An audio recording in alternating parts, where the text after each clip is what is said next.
Sir ఇక flood sir నిజంగా ఈ వరదలు అనేది ఒక్కసారిగా వర్షాలు పడుతున్న టైంలో చిన్న చిన్న వర్షాలకే మొత్తం నదుల్ని తలపిస్తున్నాయి. ఆల్మోస్ట్ రివర్స్ లాగా మారిపోతున్నాయి. హైదరాబాద్ రోడ్స్ కావచ్చు, లేకపోతే ఎనీ సిటీ. మొన్నటికి మొన్న బెంగళూరుకి సంబంధించిన అంశాన్ని కూడా మనం చూసాం. బెంగళూరు కానీ హైదరాబాద్లో కానివ్వండి, వర్షం పడితే చాలు పూర్తిగా నీటితో మునిగిపోతున్న పరిస్థితులు ఎందుకు వస్తున్నాయి? దీని గురించి ఒకసారి ఖచ్చితంగా మనము, ఇది చాలా సీరియస్ ఇష్యూయే, కాకపోతే ఎవరికి పట్టని ఇష్యూగా మారుతోంది. బ్లేమ్ గేమ్ అనమాట. Blame game.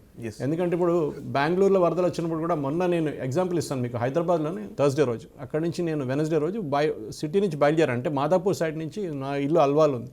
అక్కడ రావడానికి 6:30కి బయలుదేరితే అక్కడి నుంచి 9 గంటలు చేరుకున్నాను సాయి గారి ఇంటికి. ఎక్కడ చూసినా అక్కడ నీళ్లు రోడ్డు మీద. ఏం డిజాస్టర్ రికవరీ ఫోర్స్ అంటారు వీళ్ళు, పాపం ట్రాఫిక్ పోలీస్ వాళ్ళు పనిచేస్తున్నారు. జిహెచ్ఎంసీ వాళ్ళు అయితే కనిపించరు మీకు ఎక్కడ. ఇది ఎవ్రీ ఇయర్ రిపీట్ అవుతుంది.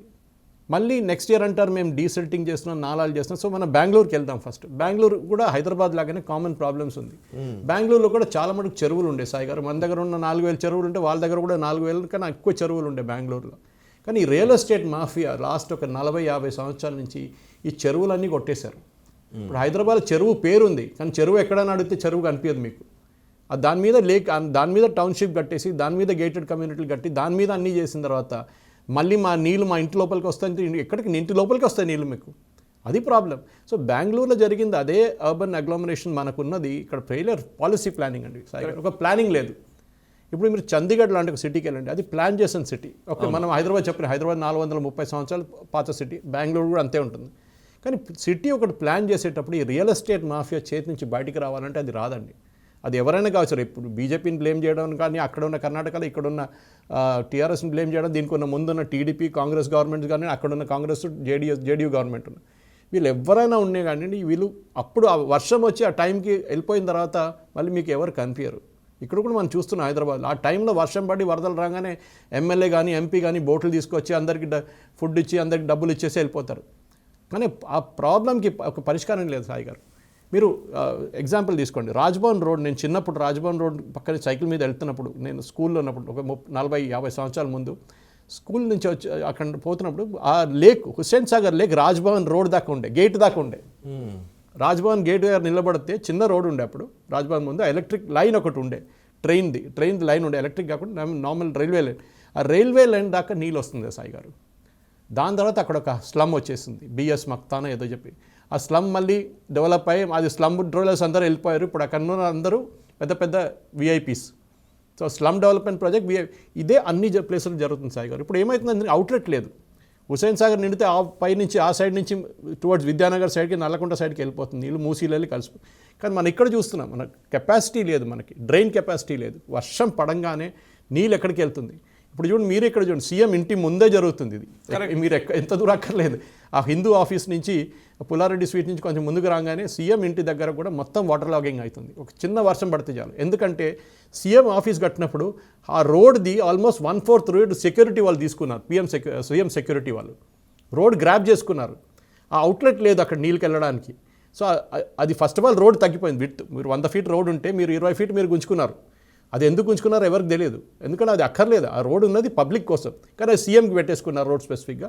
దాంతో నీళ్ళ అది ఒక్కటే కాదండి, మిగతా ప్లేస్ హైదరాబాద్ ఒక్కటే మీరు అన్ని ప్లేసెస్ చూడండి. అది మియాపూర్ ఉండొచ్చు, అది ఇటు ఈస్ట్ హైదరాబాద్ ఉండొచ్చు, ఎక్కడైనా ఉండొచ్చు. మాదాపూర్ సైడ్ కూడా మనం విఐపీస్ అంటాం. బెంగళూరులో చూసాం 10 కోట్లు 12 కోట్లు ఖర్చు పెట్టి తీసుకున్న విల్లాస్ లోపల నీళ్ళు వచ్చి వాళ్ళు ట్రాక్టర్లో వెళ్ళిపోతున్నారు బయటకు. అన్ని జాగ్వర్లు లేకపోతే ఎందుకైనా అది, ఎందుకంటే ఈ నీళ్ళకు ఒకటే సోర్స్ ఉంది సాయి గారు. Water will go to the lowest place. అంటే ఎక్కడ హైట్ అన్నిటికన్నా తక్కువ ఉంది అక్కడికి వెళ్తుంది నీళ్ళు. ముందు చెరువులు ఉండే, ఆ చెరువుల మీద వచ్చి మీరు ఇల్లు కట్టిన తర్వాత నేను చెప్పినట్లు మళ్ళీ మా ఇంటి లోపల నీళ్ళు వచ్చిందంటే వస్తుందండి. కానీ అది కాకుండా మన దగ్గర హైదరాబాద్లో ప్రాబ్లమ్స్ ఏంటంటే, మీరు నిజాంని మనం ఎంతైనా తిట్టొచ్చు కానీ he had a proper drainage system ఆ టైంలో. ఇప్పుడు కూడా మనం అదే డ్రైనేజ్ సిస్టమ్ వాడుతున్నాం. అదే డ్రైనేజ్, ఇప్పుడు ఎంజీ రోడ్ తీసుకోండి సికింద్రాబాద్లో, అదే డ్రైనేజ్ సిస్టమ్ వాడుతున్నాం మనం, ఇంకేం వాడతలేదు మనం. ఇది ప్రాబ్లం సాయి గారు. ఇది మనం ఈ అర్బన్ ప్లానింగ్ లేకుంటే కరప్షన్ అండి, ఇది 100% దీంట్లో కరప్షన్ నడుస్తుంది. ఎందుకంటే ఏ నాలా సిల్టింగ్ నాలా అని చెప్తారు వీళ్ళు, జిహెచ్ఎంసీ వాళ్ళు 100 కోట్లు 200 కోట్లు ఖర్చు పెడతారు. ఏమవుతుంది, సేమ్ ప్రాబ్లం. నాలా సిల్ట్ చేసా అంటారు, నాలా నుంచి అంతా కచరా మొత్తం బయటికి తీసా అంటారు. మళ్ళీ వర్షం కాగానే మళ్ళీ ఎంజీ రోడ్ మొత్తం మునిగిపోతుంది. అదే ప్రాబ్లం మిగతా ప్లేస్లో కూడా ఉంటుంది. సో మనం బెంగళూరు కానివ్వండి, హైదరాబాద్ కానివ్వండి, అర్బన్ ప్లానింగ్ లేదు. ఇప్పుడు మనం ఏం చేయలేము కూడా ఇప్పుడు, ఎందుకంటే బిల్డింగ్లన్నీ కట్టేశారు. ఇప్పుడు సూపర్ టెక్ బిల్డింగ్ లాగా ఢిల్లీలో డెమాలిష్ చేయమని సుప్రీంకోర్టు చెప్పడం అది డిఫరెంట్ ఉంటుంది అన్నమాట. కరెక్టే. మనం అనేక సందర్భాల్లో మనం మాట్లాడుతున్నప్పుడు ప్రాబ్లమ్స్ గురించి ఎక్కువగా మాట్లాడుతుంటాం. ఇప్పుడు ఈవెన్ వరదల విషయంలో కూడా రైట్, వర్షం పడ్డప్పుడు అందరూ ఇబ్బందులు పడతారు, ఇబ్బందులను ఎదుర్కోవడం అలవాటు అయిపోయింది. సామాన్య ప్రజలకు కూడా మిడిల్ క్లాస్ కావచ్చు, ఎవరైనా సరే వాహనదారులకు కావచ్చు, వాళ్ళకు అలవాటు చేసుకుంటూ ఉన్నారు. ఇది ఇంతేలే, ఇంకా వర్షం పడ్డప్పుడు ఇంతే మన పరిస్థితి అనుకొని ఉంటున్నారు. వీళ్ళు ప్రభుత్వం పైన ఒత్తిడి తీసుకురావట్లేదు, ప్రభుత్వం పట్టించుకోవట్లేదు, ఏదో తూతూ మంత్రంగా చర్యలు తీసుకుంటున్నారు. దీనికి అసలు సొల్యూషన్ ఏంటి? సాయి గారు, ఫస్ట్ ఈ ల్యాండ్ అండ్ రిజిస్ట్రేషన్ డిపార్ట్మెంట్ మన దగ్గర ఉన్న అన్నిటికంటే కరప్ట్ డిపార్ట్మెంట్ ఒకటి. మనకందరికి తెలుసు. పాసిబ్లీ ఆటోమొబైల్ రిజిస్ట్రేషన్ తర్వాత అన్నిటికంటే కరప్షన్ జరిగేది ఫస్ట్ అనమాట, top most land and registration. ఎందుకంటే భూమి అనేది చాలా ఎక్స్పెన్సివ్, బంగారం రేట్ ఉంటుంది దానికి. సో ఇప్పుడు మీరు ఒక కమర్షియల్ కాంప్లెక్స్ తీసుకోండి. కమర్షియల్ కాంప్లెక్స్ కట్టినప్పుడు ఆయన ఏం చేస్తారంటే ఫస్ట్ వాళ్ళు పార్కింగ్ పెట్టుకుంటారు 3 లెవెల్స్లో, 2 లెవెల్స్లో -2 దాకా పెట్టుకుంటారు వీళ్ళు. -3 కూడా ఉంటుంది, కొన్ని ప్లేస్ అయితే -6 కూడా ఉంది మన దగ్గర మాల్స్లో. అది కాకుండా చిన్న చిన్న కమర్షియల్ కాంప్లెక్స్ వీళ్ళు ఏం చేస్తారంటే హైట్ రేస్ చేస్తారు, 10 ఫీట్ 15 ఫీట్ రేస్ చేస్తారు హైట్. ముందేమవుతుందంటే రోడ్ మీద నుంచి వచ్చే నీళ్లు ఈ కమర్షియల్ కాంప్లెక్స్ దగ్గర ఉన్న ఏదైనా మ్యాన్హోల్ కానివ్వండి ఇంకేమైనా దాని లోపలికి వెళ్తుండే అన్నమాట నీళ్ళు. సిస్టమ్ ఉండే అక్కడ, అట్లాంటి న్యాచురల్ ఫ్లో ఉండే. ఈ కమర్షియల్ కాంప్లెక్స్ అన్నీ వచ్చిన తర్వాత నీళ్ళు ఎక్కడికి వెళ్తుంది? రోడ్ మీద నుంచి నీళ్ళు ఎక్కడికైనా వెళ్ళాలి కదా. నీళ్ళు వెళ్ళడానికి ఎక్కడ చోటు లేదనమాట. మ్యాన్హోల్ పెట్టినా కానీ అది సిల్ట్ చేయకుండా అది మొత్తం బ్లాక్ అయిపోతుంది. ఈ కమర్షియల్ కాంప్లెక్స్ వాళ్ళు నీళ్ళు లోపలికి రానియరు, అక్కడ ఆపేస్తారు వాళ్ళు. సో ఈ రోడ్ అంతా నిండిపోతుంది. ఇది రోడ్ ప్రాబ్లం. ఇది కాకుండా సొసైటీస్ మన ఇంటి దగ్గర కూడా మనం చూసిన చెరువులు పక్కన చెరువులు ఆక్యుపై చేసుకున్నాం. మనకు కూడా తెలుసు ఫుల్ ట్యాంక్ లెవెల్ అంటారు మన దగ్గర. ఈ ఫుల్ ట్యాంక్ లెవెల్ కూడా మన దగ్గర చాలా మటుకు ఏరియాస్లో, పాష్ ఏరియాస్లో కూడా గ్రాప్ చేసుకున్నారు రియల్ ఎస్టేట్ వాళ్ళు. ఈ ఫుల్ ట్యాంక్ లెవెల్తో ఏమైతుంది, హైకోర్టు కూడా దాని మీద కేసు నడుస్తుంది. హైకోర్టులో కూడా ఫుల్ ట్యాంక్ లెవెల్ ఆక్యుపై చేసుకున్నప్పుడు ఇల్లు లోపల ఈ నిండిపోయినప్పుడు ఫుల్ ట్యాంక్ లెవెల్ ఇంటి లోపలికి నీళ్ళు వచ్చేస్తుంది, డెఫినెట్గా నీళ్ళు వస్తుంది ఇంటి లోపలికి. అది జరుగుతుంది అనమాట ఇక్కడ.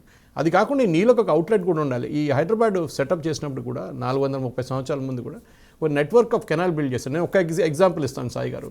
మీరు అల్వాల్ చెరువు తీసుకోండి. అల్వాల్ 2 చెరువులు ఉన్నాయి. అల్వాల్ చెరువు నుంచి నిండినప్పుడు అది హస్మత్పేట్ చెరువుకి వస్తుంది ఆ నీళ్ళు.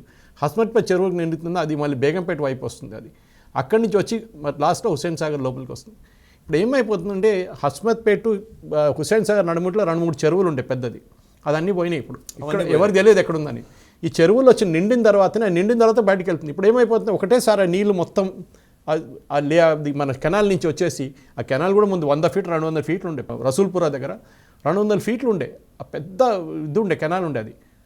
కానీ దాని ఇప్పుడు మొత్తం నాలాని గుంజి ఇప్పుడు 20 ఫీట్ 30 ఫీట్కి తీసుకొచ్చారు. కరెక్ట్. సో నీళ్ళు ఎక్కడికి వెళ్తుంది? నీళ్ళు డెఫినెట్గా అదే సోర్స్ నుంచి అదే బయటకు వచ్చినప్పుడు ఆ నీళ్ళు బయటకు వస్తుంది.